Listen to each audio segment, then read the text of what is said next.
Good evening and welcome to this, the very first episode of Sex Talk, where we will be discussing openly and honestly and without judgment issues about sex.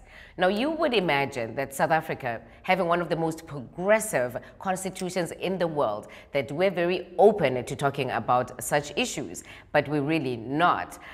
We continue to be plagued by issues such as very high HIV and AIDS rate infections, as well as a teenage pregnancy and many other social ills such as rape.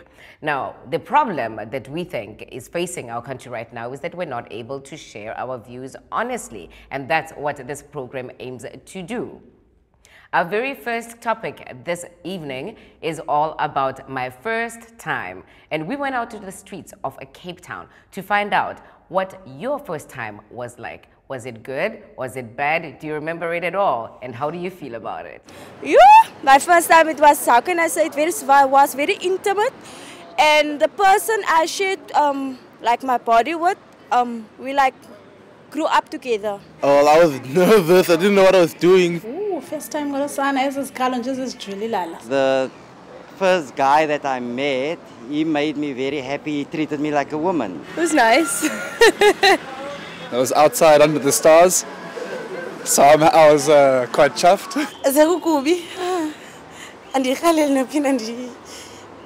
The experience, no. You're a virgin, and it's like, you know, you just don't know how to do it. Oh, it was so Nice and soft. I think the time you should experience when you're married. All right, that's what you had to say about your first time. And joining me in studio today, I've got disability activist Marlene Leroux. Welcome to the show. Thank you so much. I've got a radio show host Gomani joining us. And I've got also magazine editor Brendan Cooper. And to my lovely left, I've got a musician Zolani Mahola. I've got a very proudly gay Shane. And I've got a sex blogger Dorothy Black. Welcome to the show. So my first time, that's what we are talking about today, Zolani. Do you remember what it was like? Was it good? Was it bad? Yeah, I remember my first time I was very, very young. Does it count if you're a kid? Yeah, of course, all of it. You know what I mean? Does it count if you're like a kid with another kid? Like when I say a kid, I mean like 5. Well, see, you raised something very interesting. Yeah. Does it count? Yeah, exactly. Yes. Because our society says it doesn't, right? We've got a legal age, which says the age of consent is 16, but most of us have our sexual debut much younger than that, right? So what did you say, Dorothy? First time, are we talking first time penetrative sex or are we talking first time sexual experience? I think that's a great distinction. Because that's Let's talk about first time penetrative sex. Yeah? Are we on board? Penetrative sex. Zolani, do you remember that? It went in now. Shane, did it go in for you? First of all, was it a boy or a girl? No, darling, always has been boys. Hello? Always boys. So you always knew? Always knew. I mean, I came out of my mom's womb, darling, knowing that I'm a girl. Because I needed to be, you know. And on my first time with this gorgeous guy, but no names. He remains anonymous. And we were young back then, but for his age, oh my God, he had something going on down there. And at first it was like, oh my God, what the hell have I done? And oh jeez, did it just blow me over the hell of a bomb down there? Did you use lube? Did you use lube? Honey, back then, you know, we had no idea what lubes and everything was all about. You presume, Dorothy, with that question, that Shane was actually prepared. And I don't know, like, were you prepared when you had sex for the first time? Penetrative sex, to be specific. I prepared mine. Because I was a late bloomer. I was 19. I was a lot of my friends had sex by the time they were 14, 16, so I was late. I was late coming to the party. So when I sort of approached it, I was like, I am going to have sex tonight. And this is going to happen. And this is how it's going to go down, and it was terrible. Did your victim know this, though? No, he didn't. No, he didn't. He knew we were having sex for the first time. He didn't know I was a virgin. It was a bad mistake. But it was horrible. I ended up in tears. It was hurting. But went back with a vengeance the next day. Put him down on the bed, got on top of him, did my business. Naughty girl. Give me a high five down there. Just got over and done with. I think that is a very empowering. Me coming from a very rural background. How rural are we talking about? How rural? Wellington Farm. Yes, like and this being woman. disabled as well, you know, and being a Calvinist background, that the fear of God and the cycle of breaking poverty, you must never fall pregnant. Right. So the way to approach sex was really fearful. So, and sex wasn't being taught from a young age that it's beautiful, that you must explore your body, that is part of you being alive and being a human being. I bet you, had anybody, Marlene, talked to you before that point about sex, who wasn't your friend, who you went skinnering with, had anybody in your life talked to you about sex? Of course not, because I'm disabled. How can I open my legs, you know? Because even in adolescence, you know, it's like when young boys, they want everything to be perfect. So me being there, and I was very aware, obviously from a very young age, of my sexuality. I grew up with in a household where there was 14 people in a household, and the effects of seeing people, hearing people having sex but not talking about it. And I think that is our societal issues that we then bring into our lives, that you can never be enjoying sex and exploring this for the benefit of a being. So I can really talk about of the self-empowerment of really coming alive, because women in our community that really enjoyed themselves were called names and ugly names. Did you enjoy yourself? I've enjoyed myself. I mean, the first time, because some people don't have a great experience. No, I was just so fearful that I'm going to be pregnant. Right. You know, it's like this thing in my mind. I've actually become much more myself in my 40s. Okay. Of really enjoying sex and really to tell a man, this is what I want, and this is what I don't want. Like, seriously, a lot of the sex that I've had, and I have had some sex. You've had your fair share. I've had a fair share of sex in my life. Talk about it. A lot of them are compared to the first wank I ever had. Holy fuck. That was just like, this, you can do this? That's amazing. Was that even more significant? So cool. Of course, I did it several times after that, and then I wanted the real thing. But I do remember that being a moment of like, wow, I get what those people are kind of saying. But had anybody talked to you, Brendan, about sex? Not really, kind of. I mean, it wasn't like sex was a taboo subject, but it's not like mom eating cornflakes and like, how's sex for you, mum? Sure. Not really, you know. So Yeah. I don't know. I was like 11, 12. What, the wanking or the sex? The wanking started early, and then the first time I had sex, I was 14. And you felt it good. And was like an older woman. Ooh, how much older? She was like 19, and I was 14, which may be a bit weird. That would totally be illegal.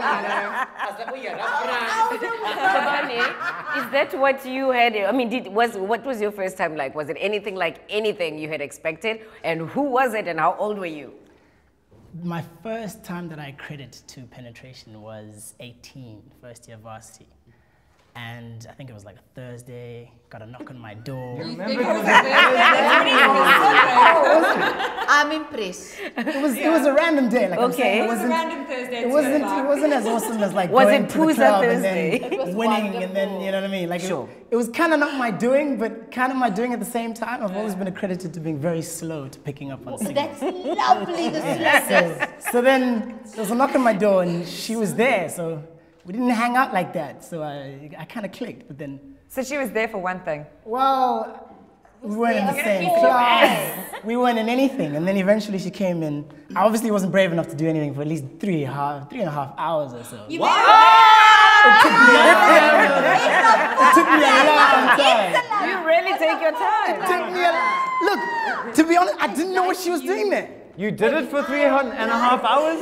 Or you didn't do it for 3.5 hours? We just spoke.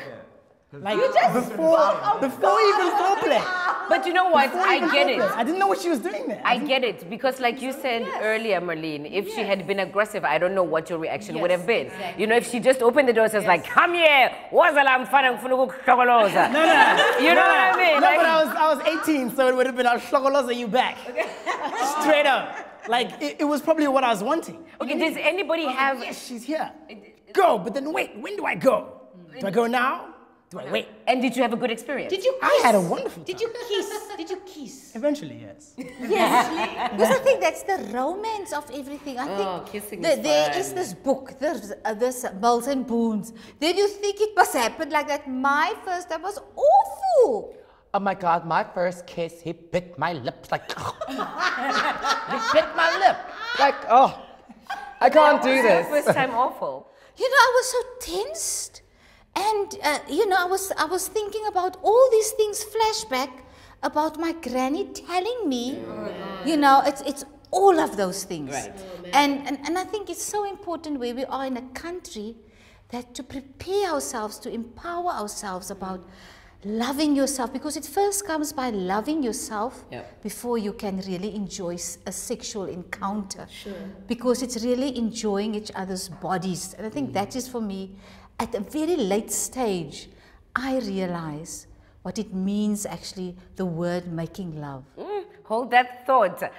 When we come back, I'll be talking more to my guests about our first times having sex.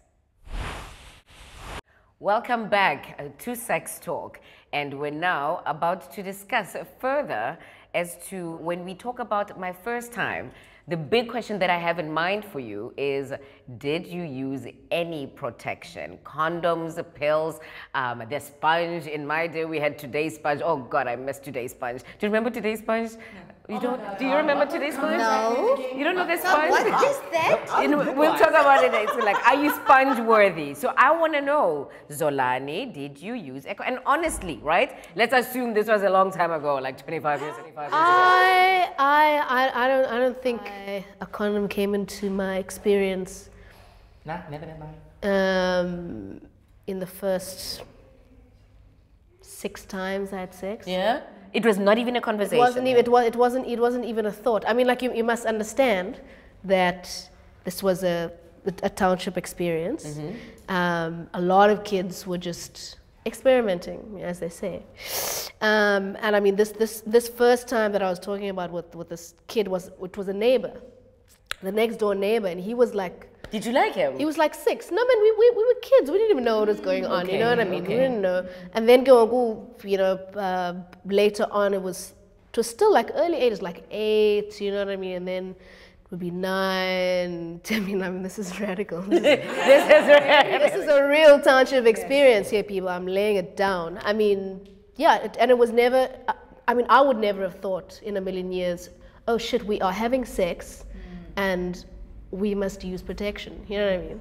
What was it? What was your reference for it? What were you doing? Sometimes it was just it was being done to me. There were a lot of times where it was not like, yay, you know, I'm going out, I'm having this great experience. You know, it was you know, older boys kind of taking advantage. Definitely. So it wasn't there was a lot. It was just an experience. Yes. Oh no, God, no. I mean, I didn't have sex for love till I was a late teenager. Dorothy, till I was like a real human being. About? When Zolani was talking. No, I was just listening to that and being quite surprised at how young. I mean, that's. Well, let's talk about that. Can we break it down? Because one of the biggest taboos, and I'm so glad that you brought it up, but children. 3, 4, 5 years old, yes, that's the age I'm talking about. Touch each other. When they're sleeping with each other, playtimes, they're playing, what is it? Housey, doctor. You are touching each other, you are feeling each other, and you're getting joy. You're doing it illicitly because you're told, there's a stoat again, right? So I can remember those experiences, but for some reason, I don't count them as sexual experience. It was just like, oh, well, that was before their time, you know? To me, that's interesting, because I mean, to me, that's part of growing up, and you're experimenting. But I just need to clarify, were you having penetration at that age? I don't know, maybe the first goes weren't necessarily penetrative. I mean, but it definitely felt, it was sex. Wow. Wow. Yeah. I find that interesting. I would say it was sex. Yeah. I find that any of the men, Dick, Brendan? You know, going back to your condom conversation, did you use a condom? Absolutely. And I was 14. Yeah. Wow. And this is pre-AIDS. I didn't. The fear of God was you're going to get somebody pregnant. God, that was and ironically, that sort of, I think for my age group was more fearful than AIDS was. Sometimes I still think it is. You know, it it's like I wrote a book about it. Look at me, about women and sexuality, disability. And when I interviewed and the women specifically, we were just so happy that we're getting laid. So condom was so far away from our experience. Do any of you remember the first time you went and bought condoms? I was in that pharmacy for about 7 hours. Yeah. I walked around, I looked at everything. Eventually the lady at the till was like, you want condoms? I made my boyfriend go buy them.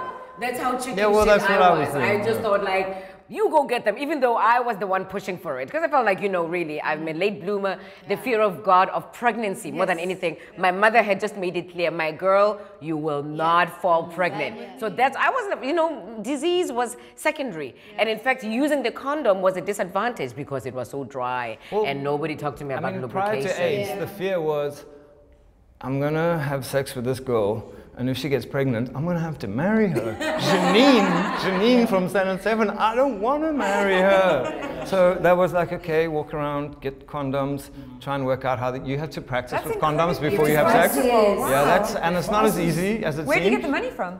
Was it stolen money from mom's okay, wallet. Wow. That's still incredibly responsible. I didn't think about it. Us as boys running around, we actually didn't even think about the child AIDS thing. It was more of, and sometimes you'd even get locked in a room with someone because you're the one that hasn't done it yet. I'm so glad Charlie became So pregnant. you and so-and-so, and she really likes you, and you're perfect for her, and you know nothing about any of this perfect for anyone nonsense. And then eventually, in the room with them. You gotta do something. Even I, sometimes when I was growing up, I used to bully. Like, I want to be the mom. I'm like, great penthouse house. And I'm like, okay, I'm gonna choose my children. Like, okay. Now I'm like, okay, I'm so used to it right now. I'm so like children loving it. Like, it's sleeping time right now. Daddy must come to sleep with mommy. And my God. So were you mommy then, Shane? I was mommy all the way. And were you honey. accepted as mommy? Because precisely, then you. Everybody who always says like being gay is an African, and I'm like, are you? No, they are delusional. They are so delusional. Okay, it's always been down there, honey. Exactly. And as my experience, honey, I was the diva in my play house. You're kidding, really? Really, honestly. I mean, I'm living proof. I'm looking at moi, catois. You know? And people just don't talk about it, but we've accepted the uncles. They will always do the flowers. They will always do that. Well, the issue... No, you say we grew up... Oh, everybody, but you see that, no, the issue here that we need to talk about is that immediately when people come to talk about gay sex, that is where it comes out.